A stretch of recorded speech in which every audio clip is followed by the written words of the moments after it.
India મોરિશ summit 2025 આંતરરાષ્ટ્રીય વેપાર સહયોગ માટે એક મહત્વપૂર્ણ માઇલસ્ટોન સાબિત થઈ, જેમાં ભારત, મોરિશસ અને આફ્રિકન ખંડ વચ્ચેની આર્થિક ભાગીદારીઓને વેગ આપવા વૈશ્વિક નેતાઓ, નીતિ નિર્માતાઓ અને ઉદ્યોગ હિતધારકો એકત્રિત થયા. આ સમિટ 2025 વૈશ્વિક વેપાર અને આફ્રિકા કેન્દ્રિત વિકાસ માટે નવી દિશા નક્કી કરે છે.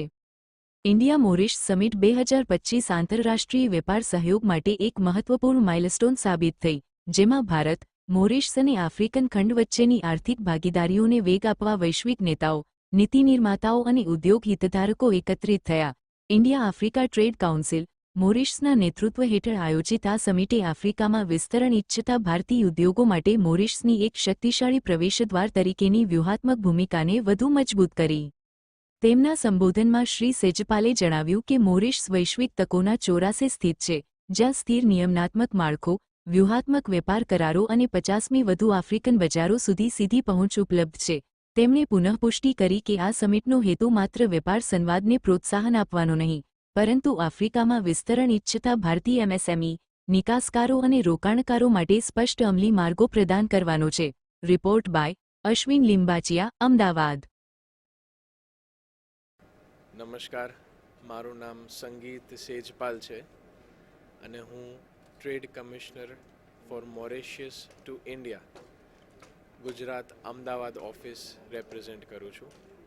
મારું કામ છે ઇન્ડિયા અને મોરિશિયસ અને આફ્રિકન નેશન્સમાં જે બધા કન્ટ્રીઝ આવે છે એમનું ટ્રેડ વધારવું, બાયલેટરલ રિલેશન્સ વધારવા, બિઝનેસીસ ઓપોર્ચ્યુનિટીઝ વધારવી અને એક વિન વિન બંને કન્ટ્રીઝ માટે ક્રિએટ કરવું અને બિઝનેસ અને ગ્રોથ વધારવો. એક ડેલિગેશન રહી જઈ રહ્યા છે 20 માર્ચ પછી, જેમાં લોકલ બિઝનેસમેનને આપણે ત્યાં લઈ જશું અને 30થી 40 તો એટલીસ્ટ મિનિમમ આવશે, રાઈટ. અત્યારે આમાં એમઓયુ થવાના છે, 4થી 5 એમઓયુ પણ થશે, રાઈટ. અને યુવાનો મેસેજ એ જ છે કે આપણા યુવકો અત્યારે બહુ પેશનેટ છે, એમને ધંધો કરવો છે અને કેવું અત્યારે મીડિયામાં જોઈ રહ્યા છે કે ફોરેનમાં ધંધા કરવા છે, ફોરેનમાં ગ્રોથ કરવો છે, એમને ટ્રાવેલ કરવું છે, એમને ઘણી બધી ઓપોર્ચ્યુનિટી ક્રિએટ કરવી છે, પણ કરવી કઈ રીતે? એક એવું છે કે બહુ ટફ છે, પણ ટફ નથી. જેવું લાગતું એવું ના હોય, ઘણું બધું ઇઝી છે. જેવી રીતે તમે અહીંયા બિઝનેસ કરી રહ્યા છો, અહીંયા કામ કરી રહ્યા છો, એવી જ રીતે કોઈ પણ કન્ટ્રીમાં બિઝનેસ થતો હોય.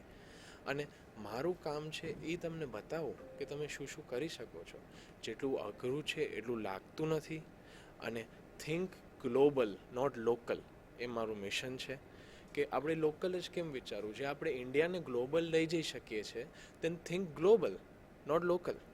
અને ગ્લોબલી જશું તો ઇન્ડિયાનું ટ્રેડ વધશે, તો આપણું ઇન્ડિયા ગ્રો થશે અને તો ભારત આખા વિશ્વમાં રાજ કરશે.